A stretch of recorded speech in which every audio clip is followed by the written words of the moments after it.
Hello there, and welcome back to the second session of Windward's Executive Education Program. As a quick recap, and for those of you who are new, this is the first ever global series on sanctions compliance for shipping.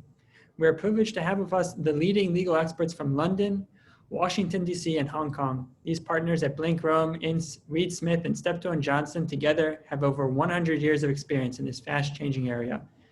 We're grateful that they agreed to share their valuable time with our audience and that we can bring you this complimentary program. Speaking of our audience, over 1,100 executives and analysts and professionals from over 460 unique companies have joined. This is truly a global event, 69 countries, 6 continents represented, and for those of you who have a friend in Antarctica, we're really hoping to get all 7 continents, so please ask them to join. The entire maritime ecosystem is represented. Shipping, traders, finance, insurance, maritime authorities.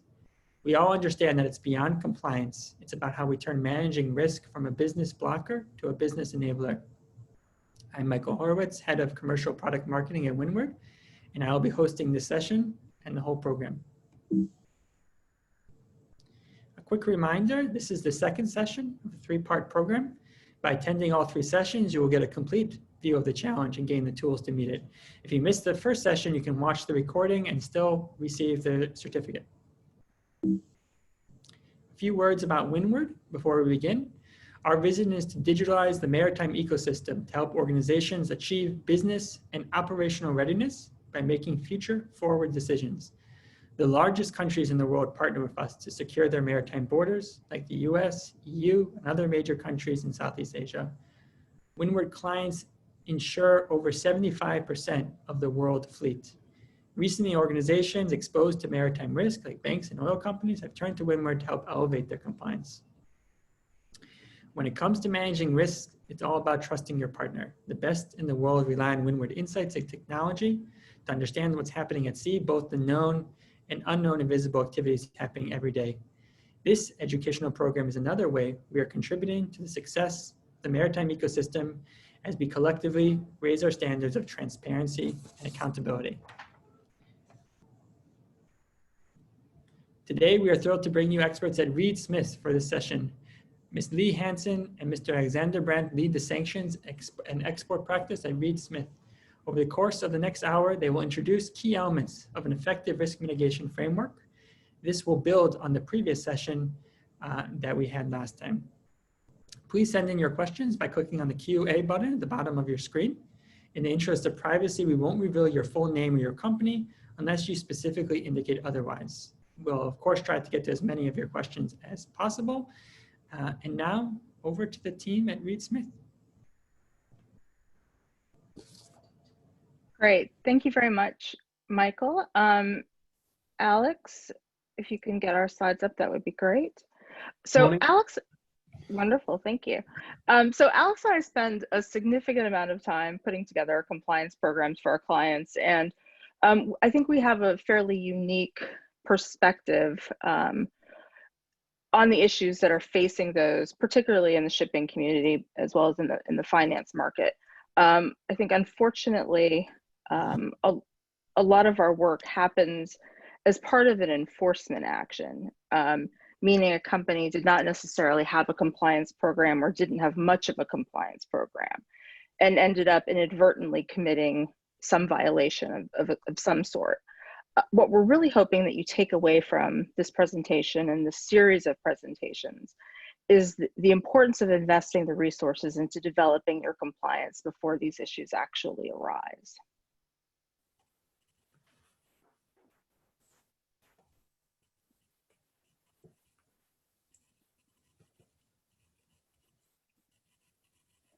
So when we're talking about identifying and preventing sanctions violations, there are a number of lines of defense that you can have in your toolkit, and we're going to walk through each one of these in more detail. But just to summarize, first and foremost, you've got to have an institutionalized compliance program, and this means compliance really is everybody's responsibility.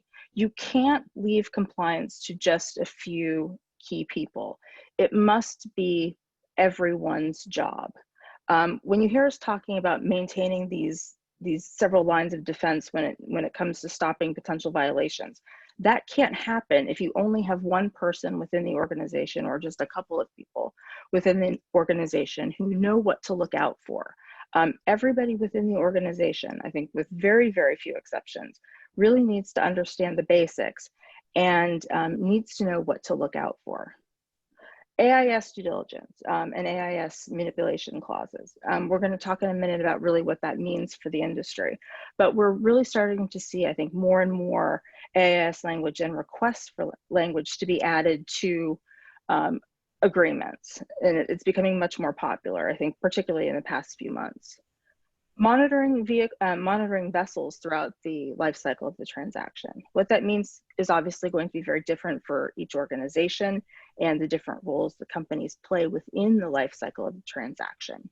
But what it most definitely does not mean is that you're screening your vessels at the outset of a particular transaction and then just forget all about them. And we'll talk more about that in just a minute, about what that means and some of the common issues that we've seen along the way. Know your customer and supply chain due diligence. Obviously, this is incredibly important. Understanding who your counterparties are and who are they owned by. How much is too much is a question that we're always getting, particularly when there's not a lot of time to make those determinations. And then lastly, making sure that all of your agreements have the right kinds of sanctions language. I think, we often see companies, come to us when there's an issue and they say, but we've got sanctions language, we've got robust provisions in our agreements. Isn't that enough? I think you'll hear, and you will be hearing over the course of this seminar series that, language in your agreement is great, it's necessary, but that's really just the starting point.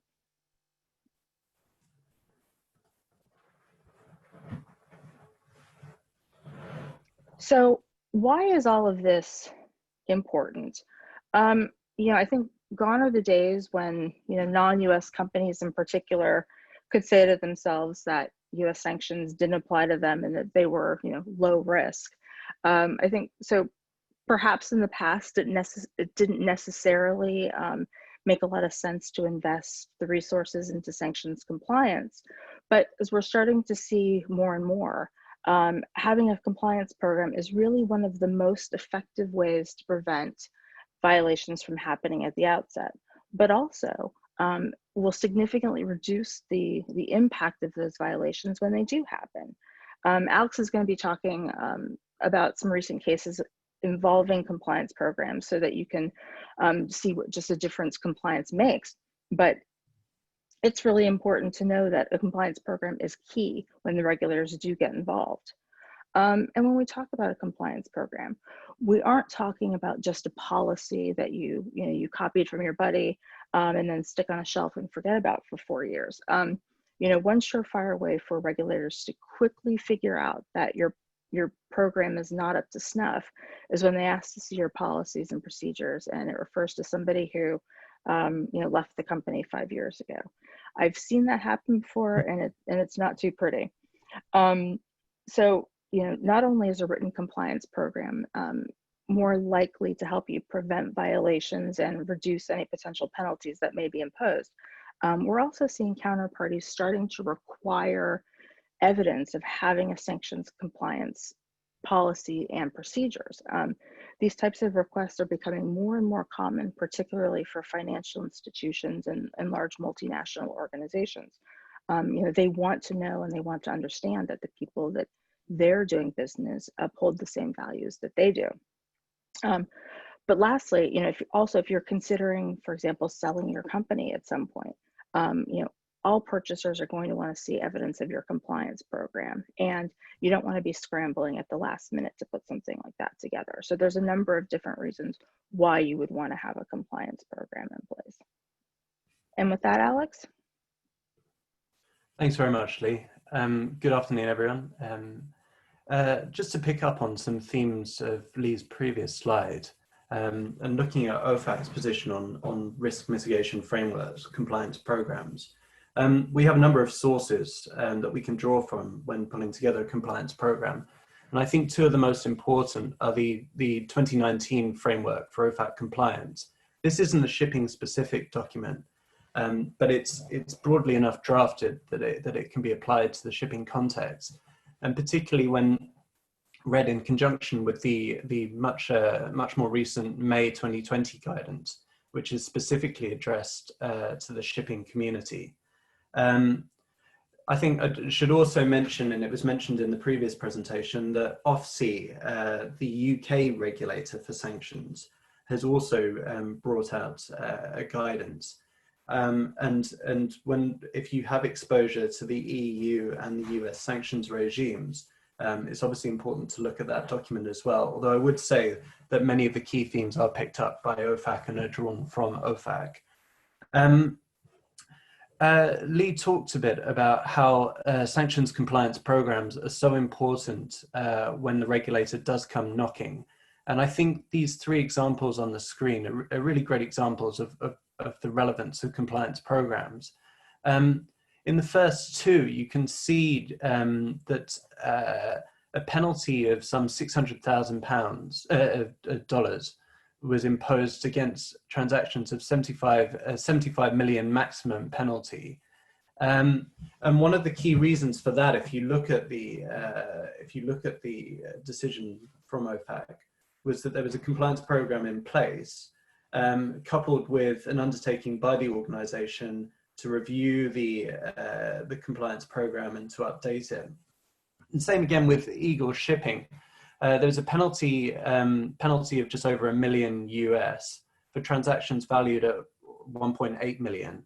And one of the reasons given there was that significant remedial measures took place, which involved appointing a dedicated compliance officer and formalizing a compliance program and trainings. And then the final example of Midship Group, there was quite a significant penalty imposed against payments worth just shy of 500,000 US. And one of the reasons for that was there was a failure to implement, or it was found that there was a failure to implement an appropriate sanctions compliance program. Now, we're not saying that the compliance programs were the single factor in how these penalties were arrived at. There are obviously a number of other egregious and mitigating factors that that OFAC took into account. But it is, I think, still a good illustration of the importance of what we're talking about today. So this slide and the one that follows looks at the red flags that OFAC have brought to our attention when constructing a compliance policy. And I'm conscious, of course, that this was discussed in the last presentation, but I still think it's worth pausing on this. And for each and every one of you looking at taking part in this presentation and thinking about what of these factors, what of these red flags are going to be picked up by your operations team? What information here is available to you readily or should be readily available? And I think the other thing that this slide demonstrates is the challenges confronting an organization that is trying to put an effective compliance program into practice. We all know that AIS transmissions are not 100% accurate and not available 100% of the time. And for some occasions, this can be completely legitimate. You know, there are AIS black spots, or it may be that the master is taking countermeasures to avoid pirates, and there's a spectrum in between all of that. And so that's something that this compliance program has to tackle with. Ship-to-ship transfers. Now, there's been a lot of mutterings in the press of late, correctly, about the fact that ship-to-ship transfers, yeah, of course, they may be indicative of deceptive practices, but equally, ship-to-ship transfers have been in the maritime sector for hundreds of years, and for entirely legitimate reasons. Again, looking at the penultimate point, complex ownership structures. Anyone who's been involved in a vessel arrest, you know, will be well aware of the fact that many shipping companies and ship operators in this sector have complex ownership structures as a matter of course. So what does OFAC say about all this? Well, as we heard in the previous presentation, OFAC doesn't require any compliance program to be implemented, and same with the UK. But it is obviously key for the reasons discussed in the last session and alluded to earlier by Lee as well. What OFAC, I'm not reading off the slide, but what OFAC suggests is that what is needed is a blend of reliable third-party data, such as data provided by Windward, which allows a sensible analysis of, for example, what vessels are doing, coupled with scrutiny of the information that is provided by your counterparts. And making sure that, and that's where when Lee says that compliance is at every level of the organization, the key for an organization in the maritime sector is ensuring that the frontline operators buy into this process and are heavily engaged with it, because a lot of the time it's those operators who are picking up a bill of lading or a contractual document of some kind, and they may feel it's a bit funny. And what a bit funny is depends wildly on what the transaction involves. But you need the business buy-in in order to make sure that the policy is effective. And finally, at the bottom of the screen there, we point out the use of AIS switch-off clauses. I won't repeat Lee on this. It's something that has become, it's kept our desk very busy in the past 3 months or so. And I think it's a trend that's only going to continue. And with that, Lee, I'm going to hand back to you. Thanks, Alex. So when we're talking about a sanctions compliance program, as Alex alluded to, it is the prior presentation alluded to, we aren't operating in a vacuum. OFAC has actually given fairly clear guidance on what it's expecting from those operating in the global marketplace from a compliance standpoint. And while every program is necessarily going to be different and is going to have a different focus depending on the company's risk profile, OFAC has been very clear about what it expects from a compliance program. And we're going to walk through these in a little bit more detail. But what we're talking about here is senior management commitment, that fosters compliance throughout the organization. Routine and regular risk assessments to make sure that potential violations are understood and accounted for within the organization. Internal controls, things like policies and procedures. I think a lot of people think that simply having a policy or a compliance statement is enough, but this is really just one part of your overall program. Testing and auditing. Making sure your program is working. You need to have regularly scheduled audits of your program to make sure that it's catching what it was designed to catch. And then lastly, we're going to talk about training.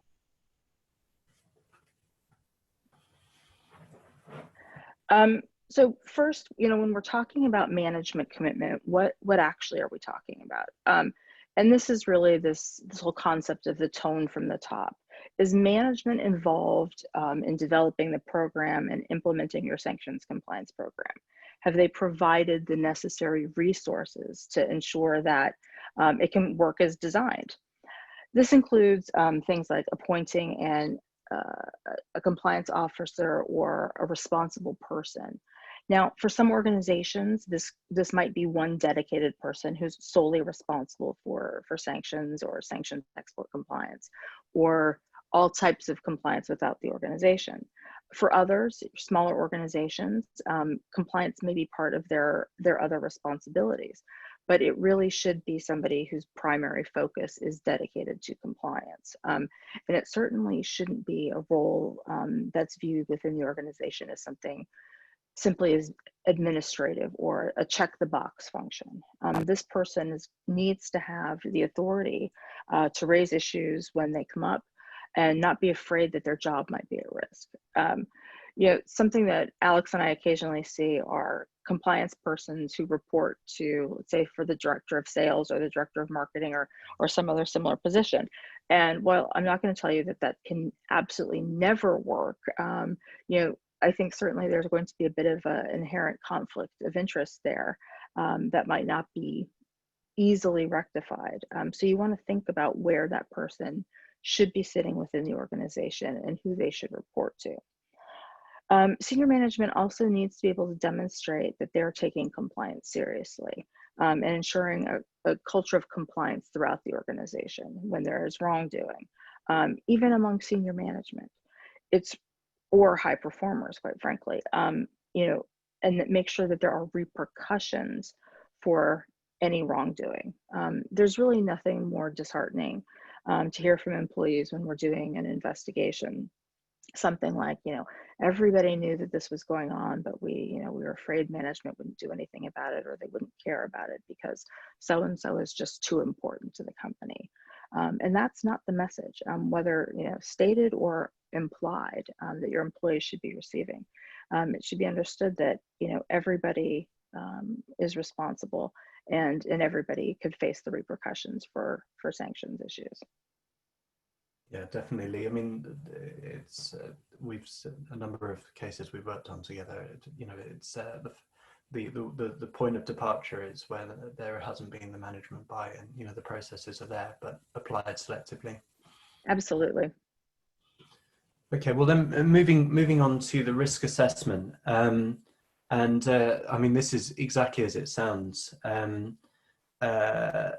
There needs to be someone, the compliance officer, and with the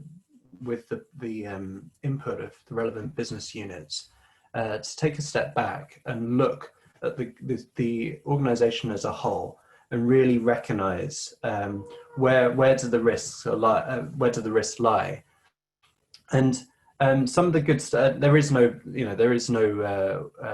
one size fits all. But some good starting points are looking at the geography of the business. You know, are there particular elements of your business that are a US person or a EU person? You know, do they require a more bespoke or tailored approach to sanctions? Are their obligations greater? Looking at, you know, is a business unit in a higher risk area? And by higher risk, we mean a jurisdiction where there is a significant number of SDNs, or there is a comprehensive sanctions program imposed, or a business unit that has supply chains that deal closely with those kind of jurisdictions. Something to consider about also is possibly when you're trying to triage, you know, where the risk management should be. You know, what are the values of the transactions? Do you have significant transactions in the Persian Gulf? In which case, obviously, that's going to require very close scrutiny, and it's probably going to warrant comprehensive due diligence processes as a matter of course, even without particular red flags. And then the other key thing is to look at counterparty risk, and this is something we talked about earlier on in the presentation. You know, does your counterpart, for example, operate in a jurisdiction that has a much lower appreciation of sanctions? You know, you're busy, you're a multinational, and you're exposed in the US and EU markets, but your business is focused with jurisdictions in a part of the world that really doesn't have comprehensive sanctions programs, and there's not that awareness there. And you know, that's equally important. In terms of OFACs helping you work out how exactly the risk assessment should be conducted, Annex A of the later OFAC guidance gives specific tailored advice to a number of different areas in the shipping space, everything from vessel captains, crewing companies, flag registries, et cetera, as well as obviously ship owners, charterers and operators. Internal controls. Now this is, apologies, the perils of working at home. My cat's jumped on the screen. Internal controls.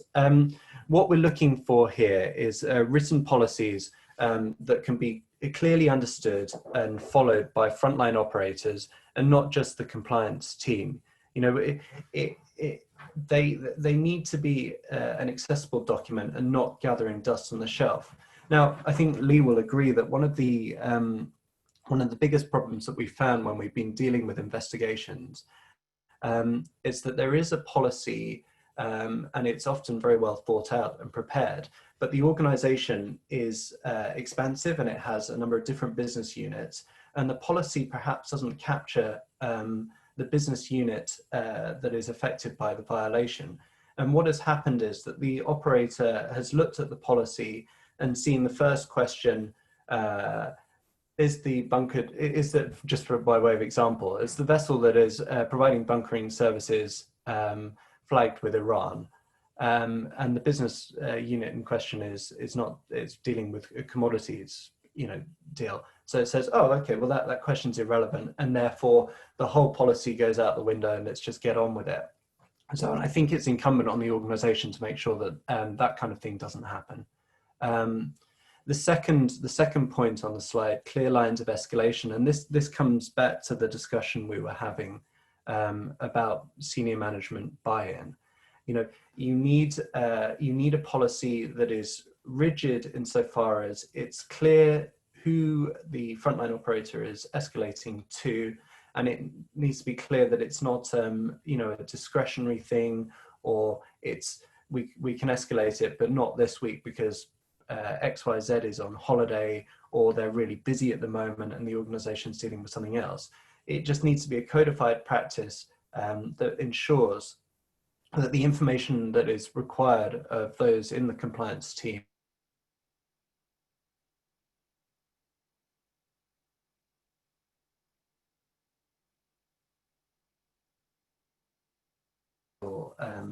and often we hear, well, yeah, no, it slows down business, but what we really want from the compliance program is to make sure people feel confident with it and are not making overly conservative decisions as well. I've read a training, I've heard something bad about Venezuela, and therefore this has got Venezuela mentioned, so it's a no from the start. And that kills business. So you need that trust between the front line and the compliance team. Record keeping, I think that's quite obvious insofar as when things go wrong, it's so important that we can go back to the regulator and say, look, these are the steps that were taken, and an error of judgment, a one-off error of judgment was made here, or as a rogue employee, or whatever it might be. But the process is sound, and that should be taken into account. And the second reason for record keeping is because it allows a proper audit to be carried out. You have this compliance program, it looks good, but when you go a year on and you look and audit it, you realize only 30% of people are using your screening software or whatever it is. That signals to the compliance team and to senior management that there is something that needs to be remedied here, and that it allows the process to be organic and ongoing. So with that, Lee, I can hand over to you. You were training. Thank you. Thanks. So with regard to training, as we've been hammering home, it is important that all relevant employees receive training. And as we were talking about earlier, it doesn't have to be all your employees, but it's typically a much larger pool than you might initially think. As Alex, alluded to, I think most potential violations are picked up by individuals working on the ground. It's almost never going to be the lawyer, for example. In fact, they're usually some of the last people to know what's going on within the organization. It's also important to keep in mind that we're not just talking about formal training or in-person training or online training like we're having here today. I mean, this kind of training is obviously critical and needs to happen regularly. OFAC suggests at least annually to have formalized training, but providing your employees with regular updates on key changes to the sanctions regimes is just as important. even if it's just a quick email or some other kind of update to let the employees know about something that, particularly if it directly impacts the business. Making sure your employees know where to find the resources that they need, whether it be through an intranet portal or a company newsletter, anything along those lines that provides them with key updates. I mean, nobody is suggesting that everybody needs to be an expert in this, but they do need to know what the issues are and where to find the resources to assist them in doing their job.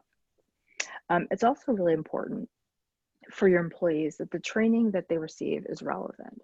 One thing that we hear over and over from companies when we're hearing about their previous training experiences is that they've attended a training course that wasn't really geared towards them or their industry, or even their job functions. And it's really important that when you're doing these training presentations that you're giving practical examples that will resonate with these employees.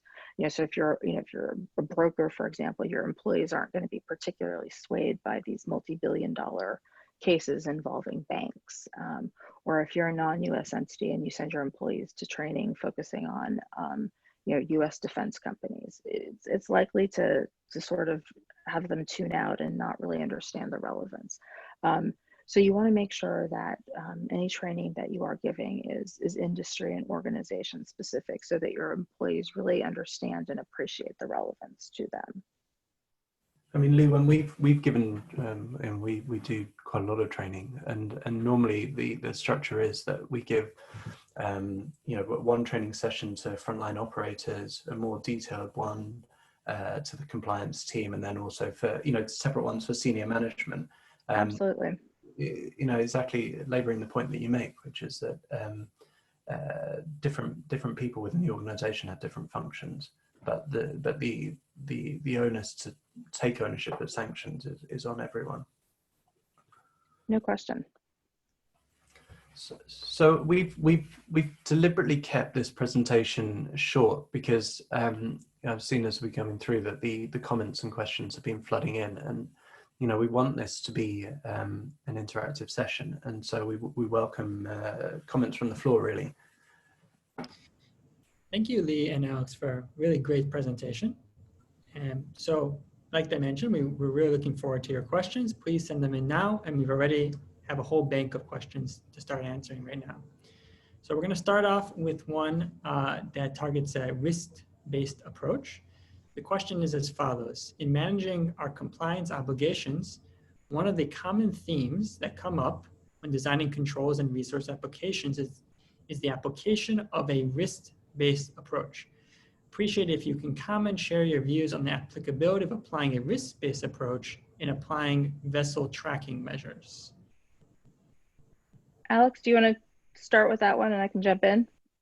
Yeah, and I think it's a really good question, Michael. And the industry over the past 6 months, we've been heavily involved with various entities and organisations in trying to work out, trying to get their head around vessel tracking and when it is required.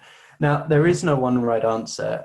There are some organisations we know, particularly financial and insurance, that are more and more tracking vessels that they're interested in as a matter of course. And there are a number of softwares available to do that.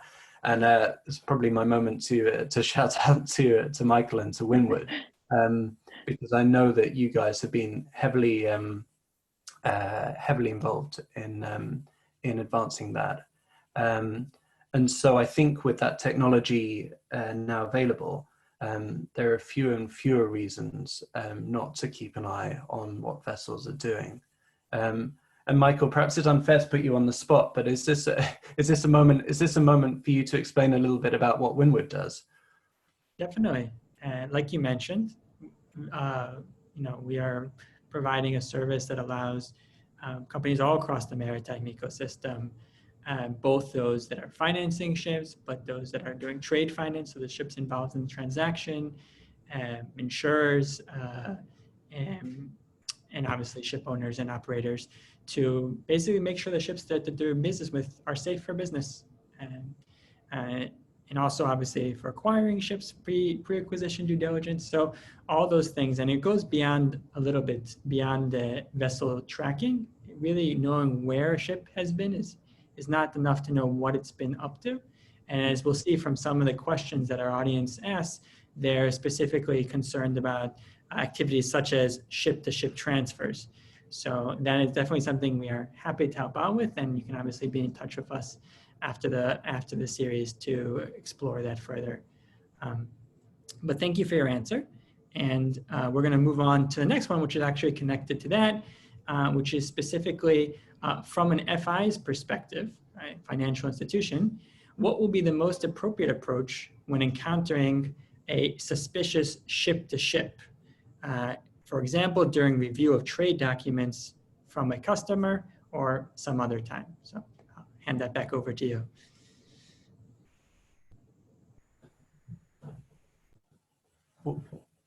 Maybe I can pick that one up to start with.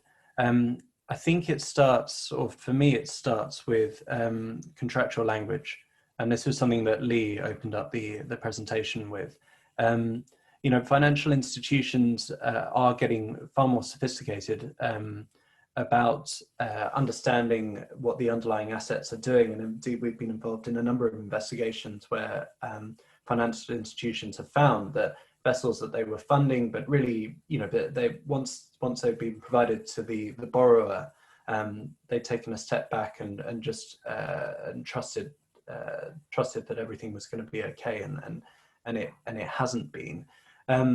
But the saving grace on all of those transactions was comprehensive sanctions language, and it's a sanctions language that doesn't just encompass the jurisdiction that you're in, but also allows you to respond to key sanctioned jurisdictions. And one of the big punch-ups we have is about US secondary sanctions, and particularly with Iran, you obviously have EU blocking statutes, and you need to have sanctions language in your documentation which is flexible enough for you to do the right thing and to make the right decisions and achieve the right outcome for you.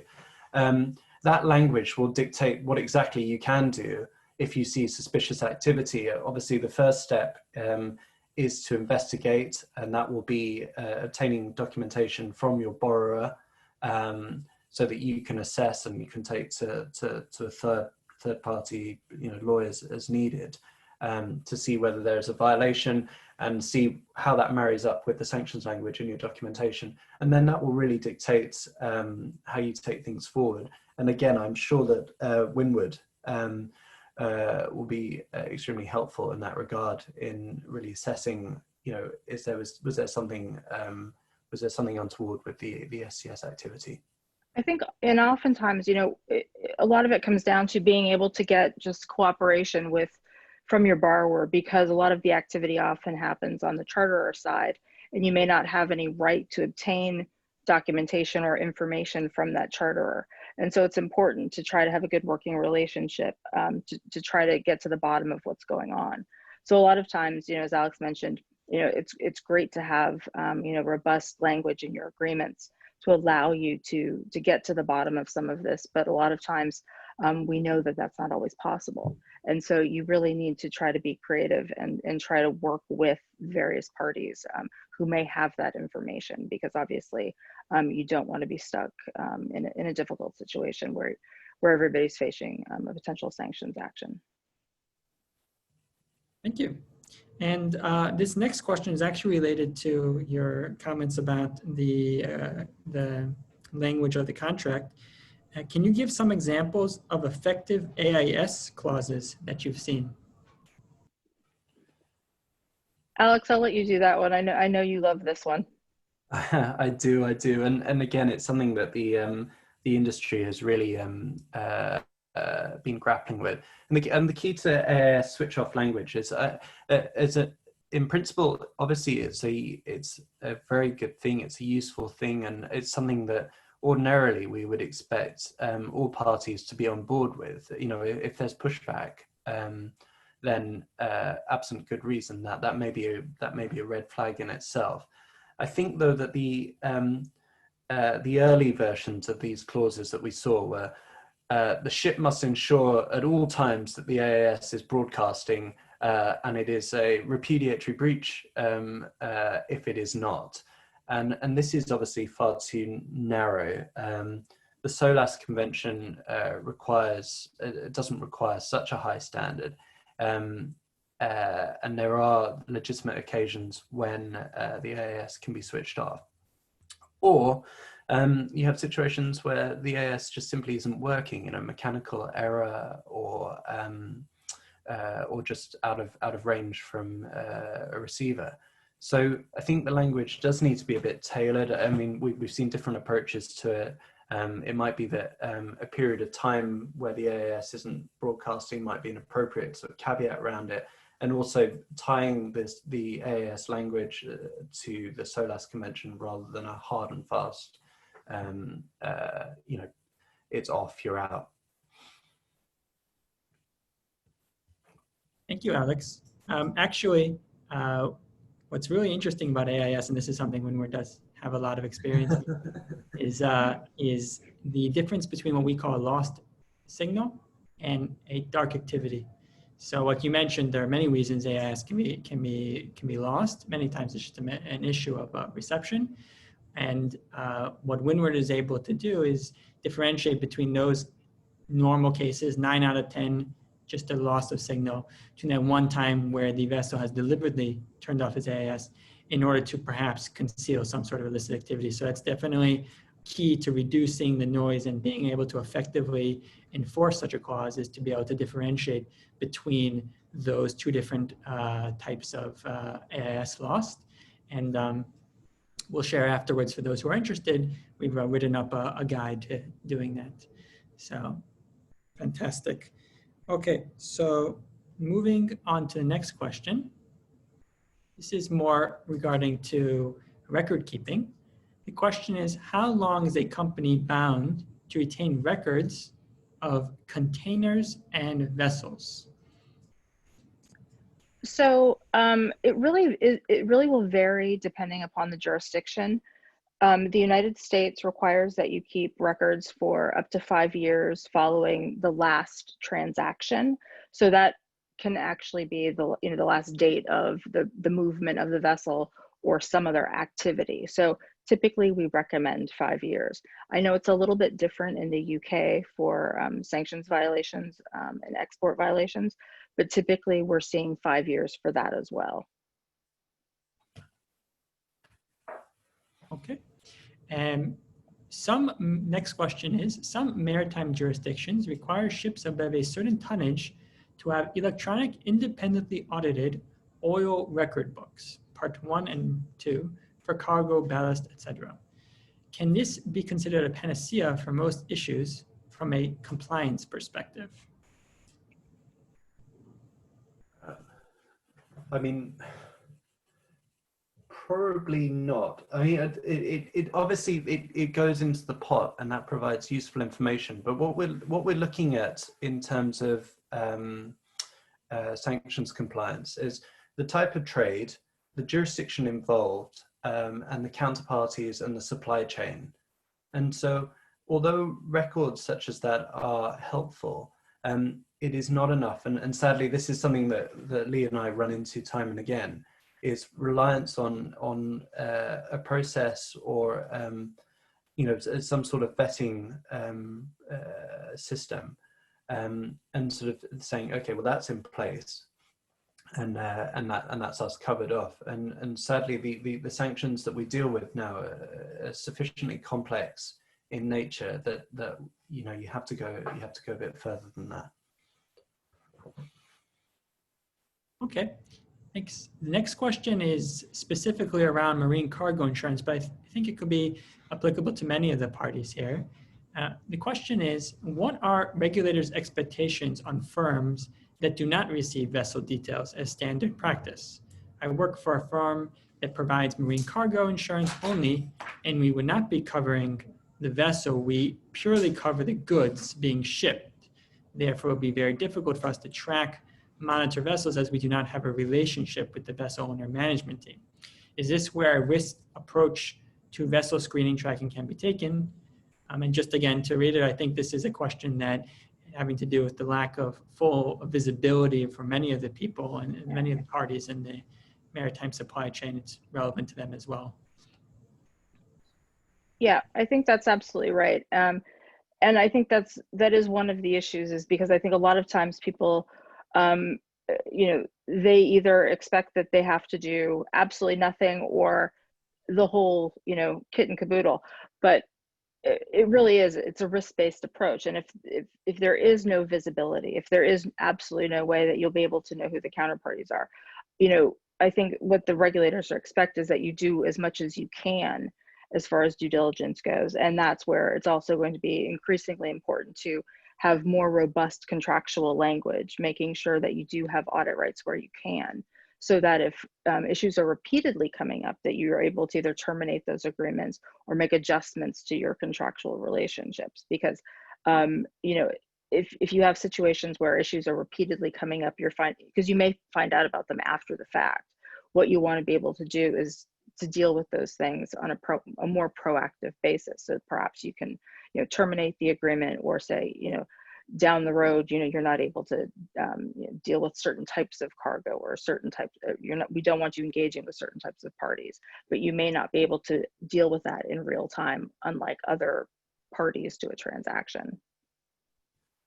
Just to add briefly, I mean, on the EU sanctions side, providing cargo insurance to sanctionable goods is a violation of EU sanctions, or it can be. The EU sanctions also have due diligence. If you've undertaken reasonable due diligence, whatever that means, then that can be a mitigating factor, or a defence, for lack of a better word. So that there is a balance to be struck, and I think it is. It starts obviously with looking at the documents that are available to you, and thinking about, given the comments and given what we've talked about in the guidances, looking at whether your organisation is asking for enough at the front end. Because what we have seen OFAC look more closely at in recent years is the business of insuring vessels and cargo. That's something that they've been very active with, and so that's something that needs to be borne in mind when you're taking a step back and you're looking at this risk-based approach. Does your organisation need to go a bit further in what you're asking? Yeah, Alex. So next question is a bit of a broader question. With the sanctions environment changing constantly, could you provide a view on OFAC's timing expectations when businesses need to implement these new expectations? Yeah, I mean, I think, no one is expecting that you get it right, immediately within, weeks. But certainly, particularly when new guidance comes out, I think the expectation is that you are within relatively short order taking a look at those changes and making them to your compliance program. I can give you an example that happened just within the past couple of months. When the new OFAC maritime guidance came out, we had one client facing an enforcement action, and we immediately went in, revised their policies and procedures to reflect the updates that were included in the maritime guidance, passed that along to OFAC as part of our submission, and they were, immediately, given, credit for doing so. So those things are, known and appreciated when they do happen. So I think, obviously the sooner you can, implement those, the better. I mean, obviously there may be business restrictions, resource issues, particularly in light of COVID. But I think, the regulator's expectations are those changes will happen fairly quickly. Lee, just to add to that briefly, I think another way of looking at this is, if you haven't updated your program and a violation occurs, then you're at the same starting point. Whether the sanction was introduced a week ago or 2 years ago, if for whatever reason the regulator has taken an interest in this and has started an investigation, civil or criminal, we've seen both. you're still then in the defensive. You're hugely on the defensive. You will be engaging with the regulator. You'll be running root cause analyses, and it may be in the fullness of time, a couple of months later, whatever the period of time is to conduct the investigation, that you are able to go back to the regulator and say, look, we think a complete answer is we've got a compliance program, we've got X million people in our organization, that's exaggeration. This didn't get to the right people at the right time. That is understandable. That should be a significant mitigating factor, and that would all be very valid. But the reality is you've still had to incur that time, costs, and stress, which is a strong incentive to try and make sure these are operationalized as quickly as possible. Yeah, absolutely. Great. So the next question is from a different angle. How much does it typically cost to put a compliance program in place? So it's a $1 million question there. It really depends. It depends again on your risk-based assessment. It depends on what is your organization doing. I think you can do things very, very inexpensively, quite frankly. And I think, and a lot of this can be done in-house. Once you've, dedicated a compliance person to handle the roles and responsibilities, it doesn't have to be an exorbitant cost.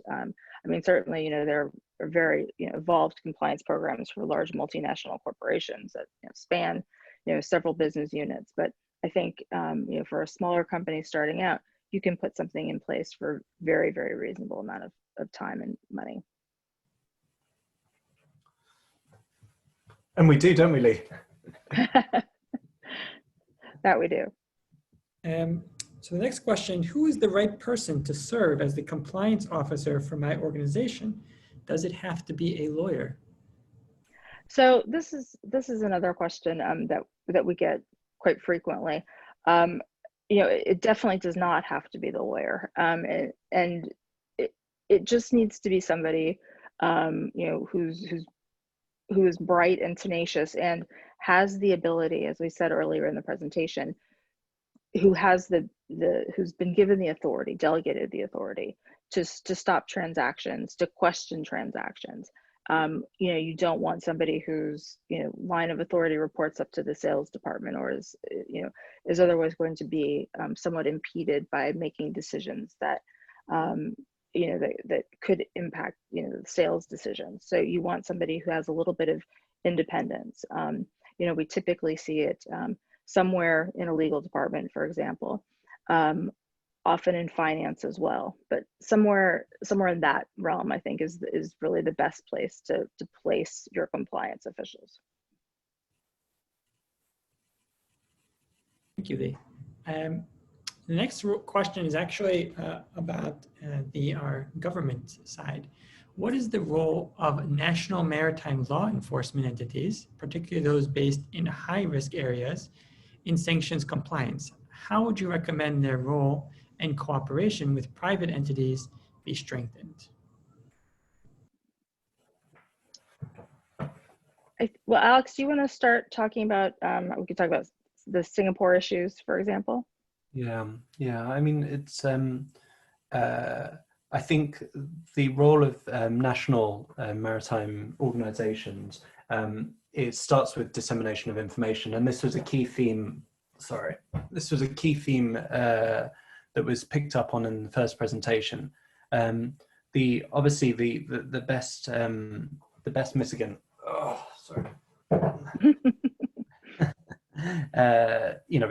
obviously you want to prevent sanctions violations occurring in the first place, and that's why we're doing these presentations, and that's why to have dissemination of information that is able to be digested by operators is key.